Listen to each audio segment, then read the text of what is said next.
한 주간 하나님의 거룩하심을 잘 나타내신 것 같으세요?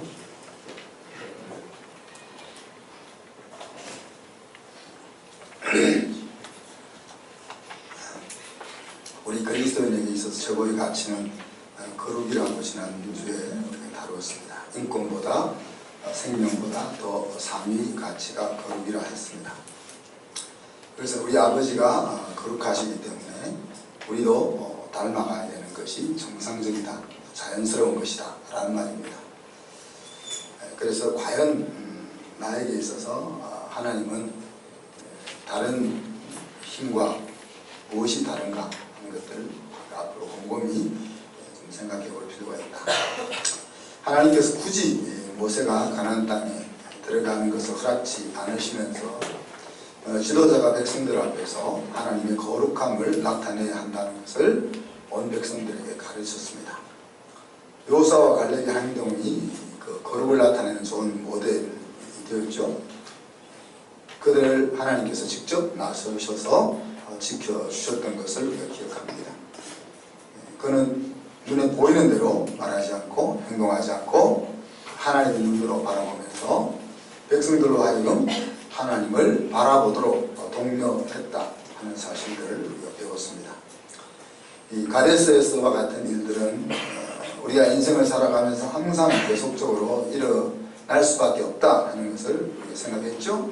우리의 마음이 온전하게 단련되기까지 계속 가데스가 우리 앞에 다가올 것입니다. 그런 상황 속에서 우리는 계속 하나님의 거룩을 나타내는 연습을 해나가는 겁니다. 지난주에 여러분 자녀들에게 우리가 믿는 하나님이 다르다는 것을 보여줄 기회가 있었습니까? 기회가 있었는데 엉뚱하게 사용하셨겠죠. 주변 사람들에게 내가 믿는 하나님이 다르다는 것을 보여주셨습니까?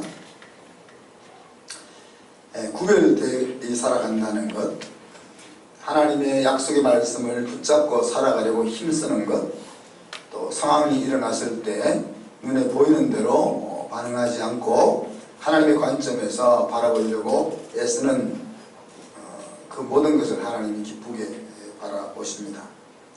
그리고 그럴 때 하나님은 직접 우리를 위해서 싸워 주실 것입니다.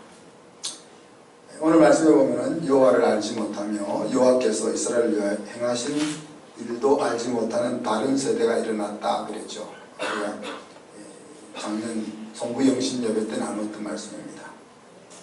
다른 세대의 삶은 어땠습니까? 11절로 15절에 보면 다른 세대의 삶은 하나님 눈앞에서 악을 행하고 바알을 섬겼다, 그렇게 이제 요약해 주고 있습니다. 하나님을 알지 못하는 세대라는 말은 해석하면은 하나님을 알지 않기로 마음에 결정한 세대다, 그런 뜻입니다. 그죠? 요셉을 알지 못하는 왕이라고 이야기할 때 요셉에 대해서 알지만은 다른 왕조가 일어나서 힉소스 민족과 연결된 셈 계통의 총리에 대해서는 마음이 불편한 왕이다, 그런 이야기죠. 그래서 역사에서 지워버리고 싶었다 하는 것입니다. 마찬가지로 하나님을 쭉 전해 들어왔지만은 그 여호와를 하나님으로 두는 것이 마음에 싫은 그런 세대가 일어났다는 이야기죠. 뭐 오늘날이 우리나라도 그런 세대라고 볼 수 있겠죠. 과거에는 대학생들이 예수 믿는 사람이 한 3% 정도였는데 요즘은 중고등학생도 3% 미만이다. 그래서 한 반에 믿는 친구 찾기가 쉽지 않다. 물론 믿으면서도 이제 믿는 척 안 하는 친구들이 있을 수도 있겠지만 확실히 다른 세대가 일어난 것입니다. 하나님 눈앞에서 악을 행하고 바알을 섬기는 모습을 이렇게 설명했습니다. 애굽 땅에서 그들을 인도하여낸 그들의 조상의 하나님을 버리고 주의 백성들이 섬기는 신들을 섬기게 되었다 하는 이야기입니다. 여러분, 우리가 꼭 하나님을 믿는다는 것을 떠나서 우상을 섬긴다는 것이 우리의 마음에 흡족한지 생각해 보면 참 어리석게 여기지지 않습니까? 그죠? 우리 하나님을 믿으니까 그 우상은 무익한 것이다 이렇게 말하는 거 말고 우리가 그냥 뉴트럴하게 생각해 볼 때 무언가에게 나의 도움을 요구하고 내가 무언가를 들여서 그 신을 달래고 그 신에게 무언가를 얻어내려고 하는 그런 것들이 굉장히 유치하게 여기지 않습니까? 그런데 이 가장 상위의 신을 섬기던 이스라엘 백성들이 주변에 백성들이 섬기고 있는 하위의 신들의 마음이 빼앗겼다 하는 것은 참 이해가 안 간다는 얘기죠. 그런데 하여튼 그런 일들이 다음 세대에 일어난 겁니다. 다른 세대에. 그러자 하나님이 진노하셨죠. 그래서 남겨둔 노략자들의 손에 이스라엘 백성들을 넘겨줬다 그렇게 표현했고, 그래서 모든 대적들의 손에 이스라엘이 넘겨지게 됩니다. 그래서 가나안 땅에 뭐 강력한 7족속 이외에 조무래기 족속들까지 하여튼 가나안 땅에 거주하는 수많은 족속들의 손에 하나님이 이스라엘을 넘겨줬다 하는 이야기죠.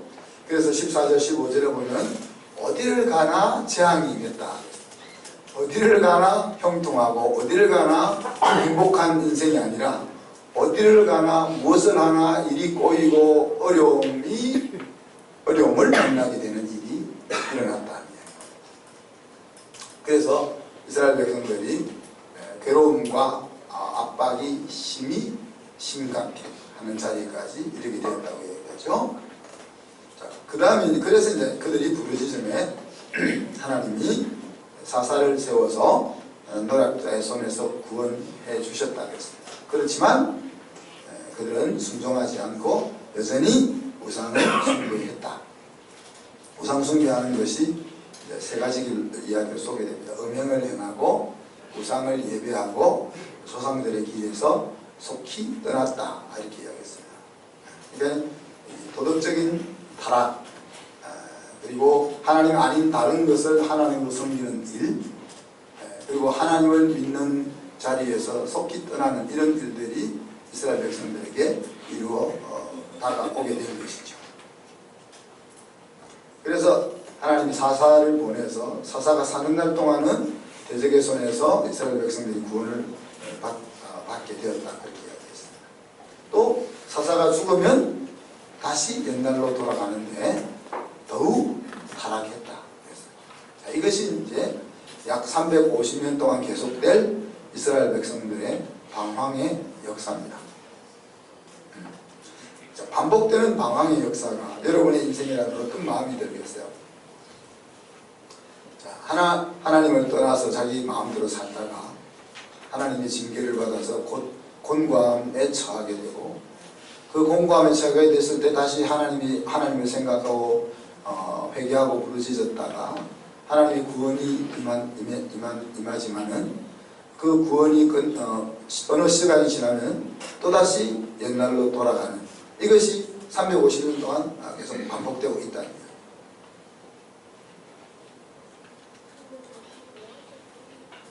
우리가 지금 이제 책을 가지고, 성경책을 가지고 이스라엘 백성들이 350년 동안 반복적으로 일어나고 있는 그 일을 바라보고 있으니까 깝깝하게 여겨지지만은 사실 우리가 매일 이렇게 살고 있다. 자, 인생인 거로 굴곡이 없을 수는 없겠죠. 우리가 하나님이 아니니까 우리의 인생엔 굴곡이 있을 수밖에 없습니다. 그러나 이 굴곡이 매일 이런 굴곡이단 말이에요. 우리가 하루 하나님을 알아가면서 하나님과 더 가까이 가는 굴곡은 어떤 굴곡이에요? 이렇게 1차 함수를 그리면서 삼각함수를 그리는 이 복합함수, 이거를 가야 되는데 그냥 이 그림을 그린다는 이야기죠.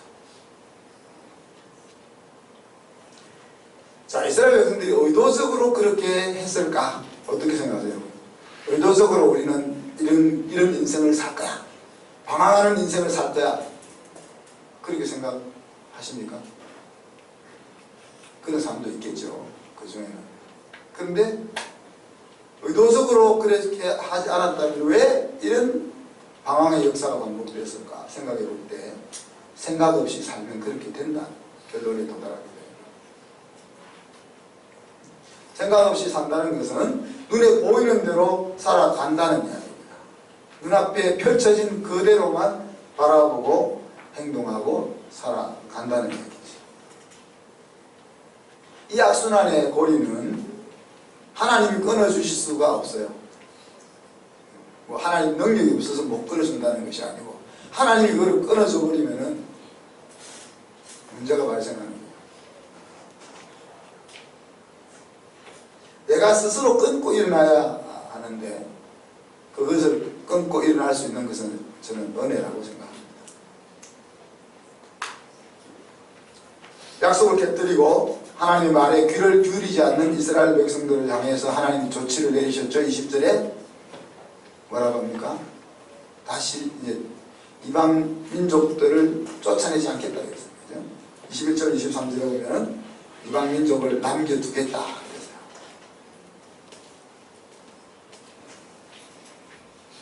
모세를 기점으로 해서 여호수아를 지나 사사 시대에 이르기까지 하나님께서 가나안 땅을 각 족속에게 분배해주고 점령하게 하잖아요, 그죠? 근데 정복 점령을 할 때 산지 부족들이 좀 남겨주고 그렇게 하는 것을 하나님 용인했었어요. 이제 한꺼번에 다 썰어버리지 않으시고 부족들을 남겨두셨다는 이야기죠. 근데 이제 그 족속들이 이스라엘 백성들의 뭐가 이런 게 올무가 되게 되는 일이 일어난 것입니다. 자, 그래서 이방 민족들을 내가 너희의 시험용으로 남겨주겠다 그랬어요. 하나님의 도를 지켜 행하나 아니하나 확인하기 위한 시험 도구로 이방 민족이 너희들과 항상 같이 있을 거야. 그렇게 얘기하셨어요. 이렇게 해서 이제 350년 동안 방황의 역사가 반복되는데, 이 이전에도 또 이런 일이 있었잖아요. 언제입니까? 애굽을 떠나서 광야를 지나올 때 40년 동안 그들은 똑같은 인생을 살았습니다. 조상들이 걸어왔던 길을 오늘 이 사사기 백성들이 또 걸어가고 있는 거죠. 이들에게 언제 살롬이 있었습니까? 하나님을 마음으로 섬길 때 그들에게 살롬이 있었다 그랬습니다. 언제 그들이 하나님을 섬길 수 있었습니까? 실제로 보면 여호수아가 사는 날 동안, 그리고 여호와께서 이스라엘을 위하여 행하신 모든 큰 일을 본 장로들이 사는 날 동안 하나님을 섬김으로 백성들에게 참된 평화가 존재할 수 있었다 그랬습니다. 큰 지도자가 일어났을 때, 그리고 그 지도자와 함께 동역하며 하나님이 하신 일을 마음에 담고 있는 지도자들이 살아있을 동안은 백성들이 하나님을 섬기면서 평화를 부과할 수 있다. 그러니 이제 우리가 해야 될 기도는 무엇입니까? 그런 일꾼이, 위대한 하나님의 일꾼이 일어나도록 우리가 기도해야 되고, 또 그런 일꾼이 일어났을 때 혼자 두지 아니하고 함께 동역할 일꾼들이 일어날 수 있도록 기도해야 하는 거죠. 말의 많음이 소용이 없다고 성경은 이야기합니다. 인간의 군사적인 힘이, 경제적인 힘이 나라를 세우는 데 소용이 없다고 이야기합니다. 여호와를 경외하는 한 사람이 중요하다고 이야기합니다. 그래서 내가 그 한 사람이 되어야 하고, 내 자녀가 그 한 사람이 되게 해야 하고, 또 거룩한 무리를 이루어서 세속적인 것이 문화적으로 세상을 덮지 못하도록 지켜 넣어야 한다는 것이 하나님의 경고이면서 동료의 말씀이죠. 하나님을 두려워하고 백성을 사랑하는 강력한 지도자가 요구된다는 이야기입니다. 그리고 하나님이 그 지도자를 일으킬 때 그의 곁에 함께할 일꾼들이 필요하다는 거예요.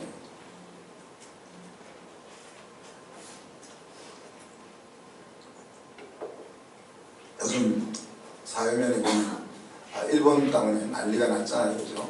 일본이 우리를 대적하는 일을 행함으로 우리 민족 감정이 건드려져 가지고 지금 저녁 내일부터 일본을 이기자고 난리가 났습니다. 그죠? 일본을 이기자는 생각까지는 저는 좋다고 생각합니다. 근데 일본을 이기는 방법이 못 이길 방법으로 이기자 하니까 문제예요. 전쟁을 치러 갈 때 적이 2만 명으로 공격을 해오고 있으면 우리가 가지고 있는 1만 명으로 능히 막을 수 있을까 계산해보고 막을 수 없다고 여겨지면 화친하라 그랬잖아요. 그죠? 적이 이뻐서 화친하는 것이 아니라 지금 싸우면 우리가 무너지기 때문에 화친을 택하는 거죠. 정말 일본을 이길 수 있는 길이 무엇인지를 우리 지도자들이 생각하고 우리 백성들이 그걸 고민해야 되는 거예요. 삼성전자가 소니를 이길 거라고 저희들이 잘할 때는 생각도 못했어요.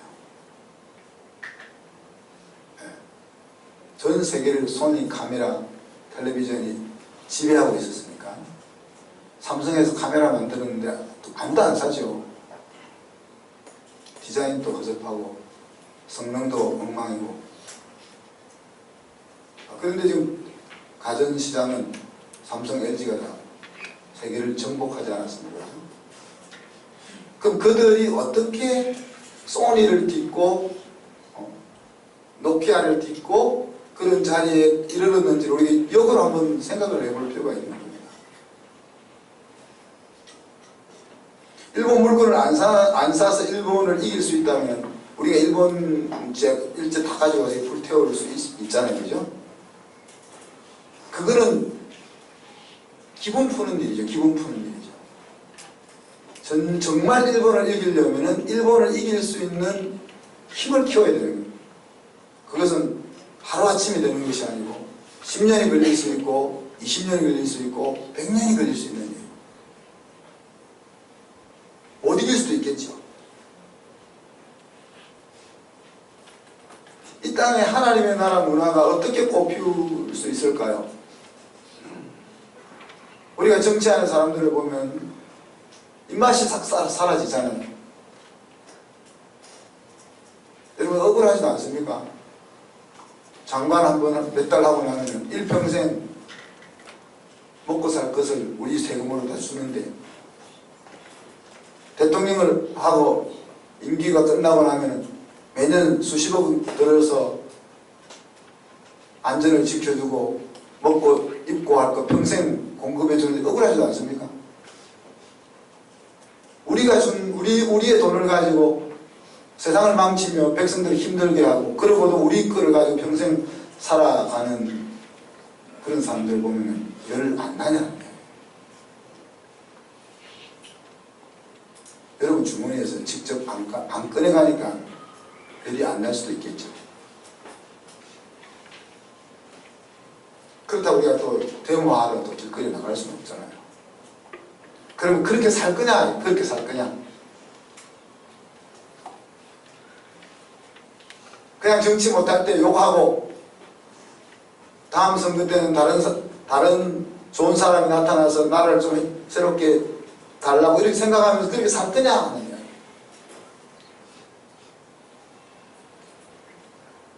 하나님의 나라 문화가 이루어지기 위해서 그냥 기도만 하고 있어서는 안 돼요. 기도를 한다는 것은 하나님의 나라 문화를 만들기 위해서 계획을 짜고 움직인다는 것을 이야기합니다. 또 제가 기도를 또 평화시키는 것은 아니에요. 일본을 이기는 것과 이기지 않는 것과 똑같은 거예요. 그냥 일본을 이기자 그런다고 일본이 이겨지냐고요.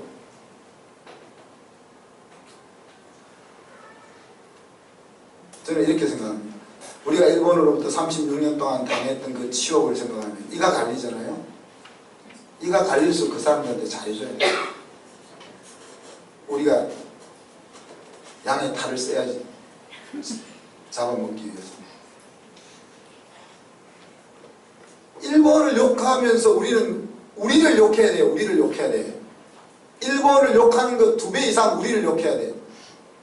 우리가 얼마나 못났으면은 우리 동생, 우리 언니, 우리 가족, 그 사람들을 그들의 말받고 아래 그렇게 던져지게 했냐 하는 거예요.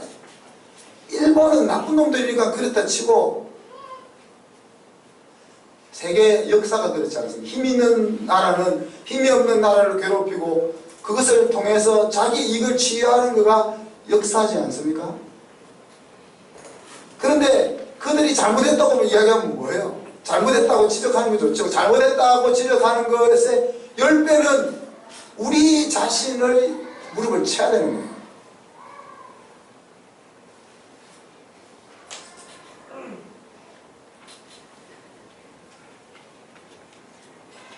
일본 차를 안 타는 것이 아니라 일본 차보다 더 싸고 좋은 차를 만들어서 일본 제품이 세계에 못 팔리게 해야 그게 이기는 거죠.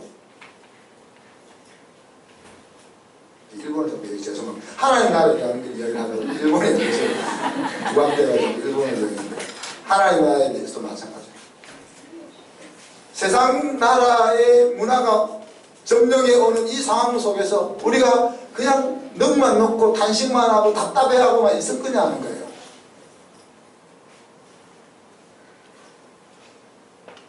하나님이 10년 후에 20년 후에 또 하나님을 성실하게 잘 믿는 대통령을 뽑히게 한다면 그때 그 사람을 도와서 하나님의 나라 정치가 이 땅에 이루어지게 하기 위해서 얼마나 많은 사람이 필요하겠냐. 우리 문 대통령이 정치를 잘못해서 나라가 이렇게 됐어요. 문 대통령 밑에 있는 수많은 보좌진들이 있지 않습니까? 10,000명, 10만 명 넘는. 그러니 어떤 한 사람을 탓하고 있을 것이 아니라 그 사람을 향해서 잘못을 지적하기 이전에 나를 향해서 10배, 100배의 채찍질을 해야 된다는 거예요.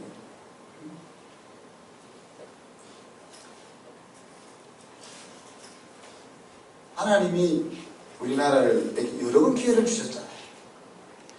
우리나라가 독립할 때도 33인의 대부분이 목사님, 장로님들이잖아요. 그렇게 나라가 세워졌어요. 초대 국회 때 국회 기도를 하면서 국회를 정했는데 국회 기도가 30분인가 했어요. 목사님이.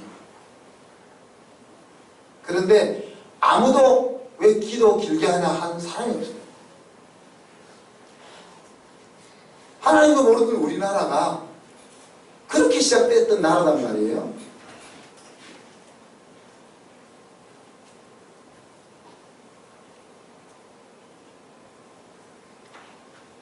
김영삼 대통령, 이명박 대통령 다 믿는 장로들이잖아요.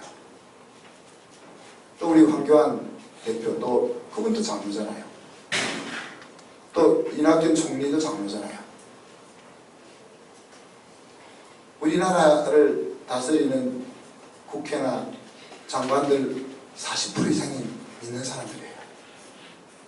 근데 우리가 무슨 하나님 나라를 이야기하겠어요? 1907년, 10년 이 어간에 여러분이 한번 기회가 있으면 우리나라 신문 사회면 한번 찾아봐 보세요. 예수 믿는 사람이 1.5%에서 2% 안 될 때입니다. 그런데 어느 지방에 발령을 받았는데 그 관리가 그냥 사표를 내버렸어요. 왜? 그곳은 예수 믿는 사람이 중심이 된 도시라서 이게 안 된다는 거죠. 믿는 사람이 1.5%, 2%밖에 안 되는데도 관리가 그 도시에는 뇌물을 받을 수 없어서 안 가겠다 하는 그런 정도의 영향력이 있었다는 거예요. 근데 40%가 넘는 사람이 우리 믿는 장로, 믿는 집사, 권사인데 어느 나라가 도덕적으로, 물질적으로 이렇게 어려움을 겪고 있다. 이거를 그냥 우리가 누군가가 정치를 잘못해서 그래 이러고만 있는 것은 마치 일본 놈 나쁜 놈이야 계속 그 말만 하고 있는 거 똑같다는 거예요. 그러면 우리가 뭘 해야 되는 거예요? 우리는 이제 저는 이미 떠나가는 세대고 10년, 20년 후에 우리의 자녀들이 하나님이 10년, 20년 후에 한 번 혹시 더 우리 민족을 불쌍히 여기서 기회를 주신다면 그때는 좀 한번 제대로 해보다가 하나님에게 가야 되지 않겠냐, 이런 생각들을 가지는 것이 하나님 나라를 생각하는 문. 모세에게서 여호수아로 지도력이 넘어오는 과정을 한번 보십시오. 모세가 힘이 있을 때 자기 힘으로 하려고 할 때 하나님은 기다렸었습니다. 그걸 안 쓰고 기다렸습니다. 그래서 80이 돼가지고 힘이 다 빠진 노년이 되었어야 하나님 그를 들어서 사용하기 시작했습니다. 여호수아와 갈렙이라는 청년 리더가 모세가 활동할 초창기부터 함께 할 수 있었습니다.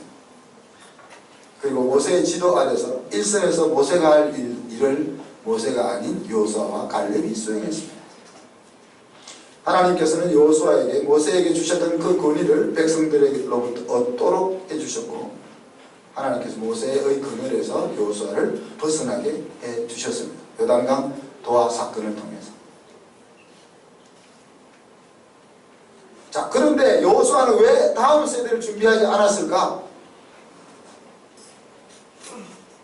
모세는 아직 나라도 없을 때, 나라를 만들려고 할 그때 자기가 직접 나가서 안 싸우고 여호수아와 갈렙을 내보내서 자기가 싸울 일을 싸우게 함으로써 그들의 지도력을 키워가지고 결국 결정적인 순간은 자기가 빠지고 여호수아와 갈렙이 그 사명을 수행하게 했는데, 그것을 경험했던 여호수아는 왜 다음 세대를 키우는 일을 안 했을까?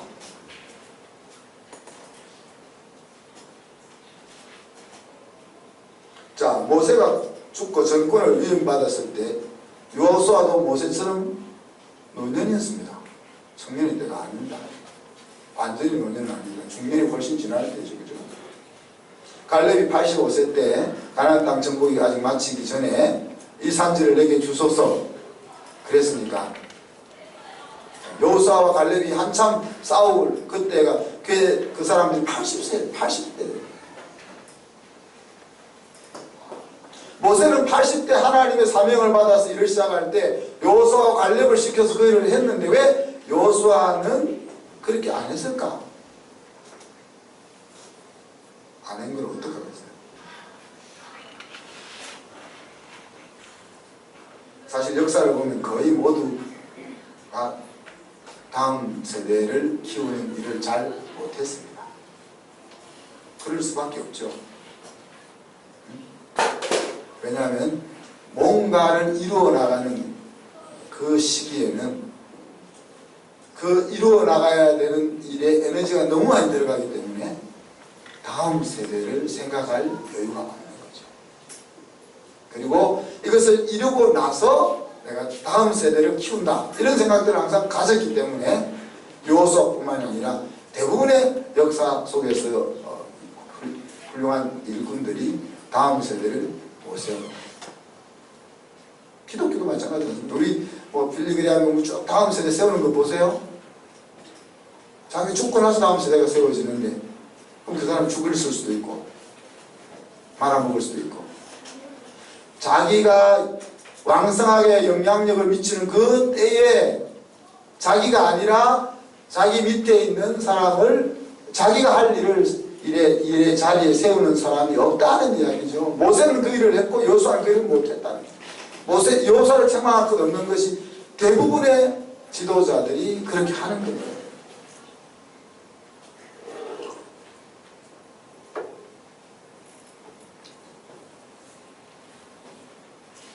계획을 세운다고 다 되는 것은 않겠지만 계획을 세워야 되는 것은 우리의 몫입니다. 초대교회 보면 일꾼을 세우는 하나의 원리가 있죠. 뭡니까? 함께 한 사람 가운데, 그런 표현이에요.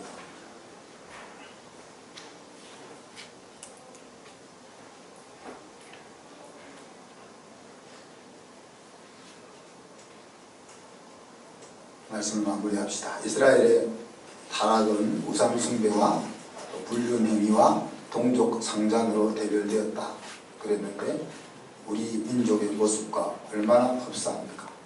하나님 아닌 다른 것을 하나님으로 섬기고, 관통죄가 없어지고, 청소년들에게 이상한 법이 통과되고,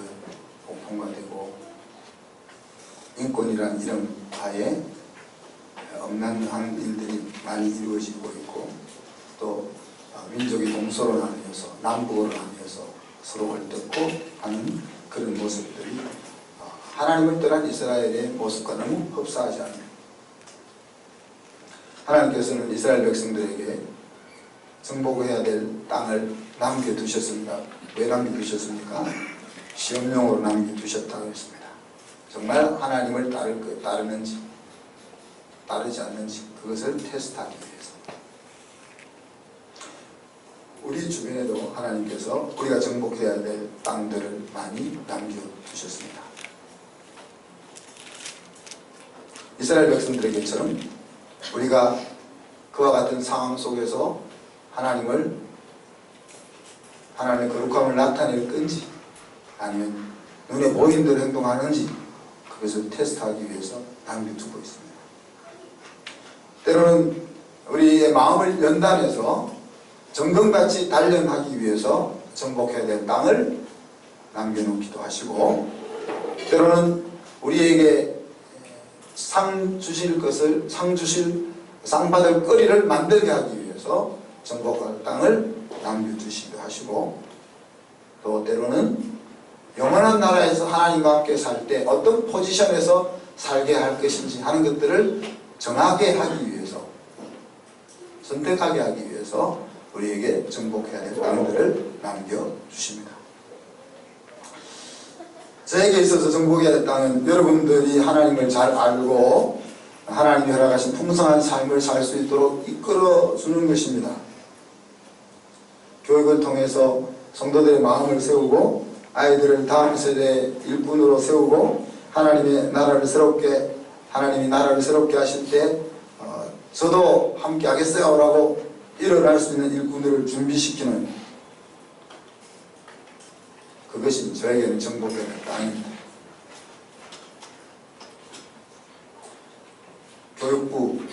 교육부가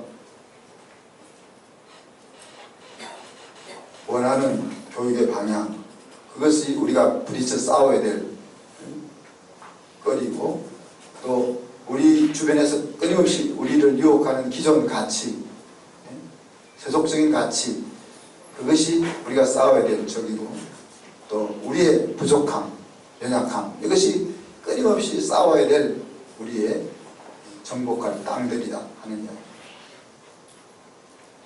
그러면서 이제 항상 요즘 두리번거리죠. 두리번거리는데, 바톤을 누구에게 넘겨줄까? 바톤을 넘겨줄 만한 청년이 없나? 이걸 두리번거리면서 찾고 있습니다.